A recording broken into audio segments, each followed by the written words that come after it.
دفعه بعدی که مشتری موهاش کوتاهه عالی، متشکرم، مرسی، خیلی ممنون. این مدل رو برش بزن. ستاره جان. قضیه از این قرار شد که مشتری قشنگم خواست بره عروسی، اومد بهم گفتش که ستاره با این موهای کوتاه چیکار میتونم بکنم. من چند تا پیشنهاد بهشون دادم، ولی قرار شد که اول از همه شروع کنیم به سشوار کشی موها تا ببینیم به کجا میرسیم. اولین کاری که برای موهای نازک و موهای کوتاه انجام میدین اینه که موها رو آهاردار بکنید که من این کارو با موسمو انجام دادم. لایه به لایه موسمو زدم و برس کشی کردم. خدایی نکرده موسمو رو همین جوری ول نکنید. موسمو باید با باد گرم سشوار کاملا خشک بشه، ریشه ها پفدار بشه تا بره به خورد موها. اینطوری موهاتون هم سبک میشه، هم پفدار میشه، هم آهاردار میشه.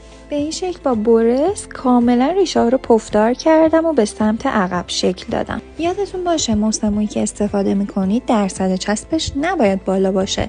من از موسموی آیلت استفاده کردم که خیلی ازش راضیم. اگه هم تا اینجا راضی بودی اون لایکو بزن ببینم. راستی موسموی مارال و اورالم خیلی مارکای خوبی ان، حتما استفاده کن. من معمولا موهای کم حجم و نازک و چندین مرحله آهاردار میکنم. این دفعه از اسپری فیکساتور رقیق برند بیت هد استفاده کردم.